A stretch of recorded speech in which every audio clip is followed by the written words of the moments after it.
Tout ça, ça a commencé au musée d'histoire naturelle de Stockholm.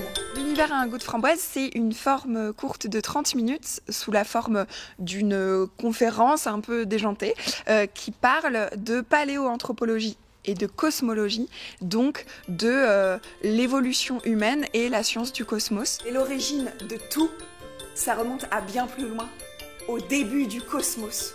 Ce spectacle a été co-créé par Christina Dementeva, Lou Simon et moi-même Zoé Grosso. C'est un spectacle de la compagnie Boom.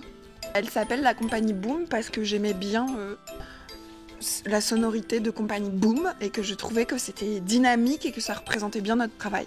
Pourquoi avez-vous choisi ce titre ? J'ai choisi ce titre parce que, donc l'univers a un goût de framboise, parce que on a découvert au centre de notre galaxie une molécule qui s'appelle du formate d'éthyle et que le formate d'éthyle, c'est la molécule qui participe à donner son goût de framboise à la framboise.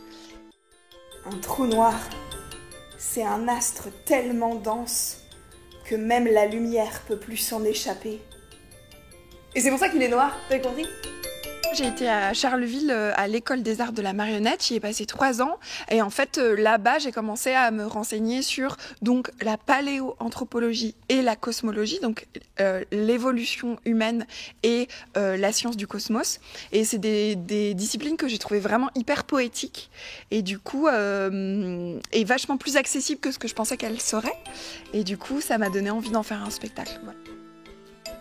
Qu'est-ce que le théâtre d'objets ? Alors, le théâtre d'objets, c'est une discipline qui appartient à la marionnette contemporaine. C'est un courant qui est né dans les années 80, si je ne dis pas de bêtises, en France et en Belgique, de gens qui se sont mis à faire du théâtre avec des objets du quotidien.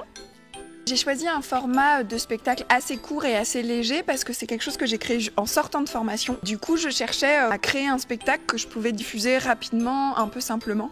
Et en fait, maintenant, ça fait 5 ans qu'il tourne et je me rends compte qu'aussi c'est très agréable de tourner ce genre de format parce qu'on rencontre des publics qui vont pas forcément au théâtre. Et ça m'intéresse beaucoup.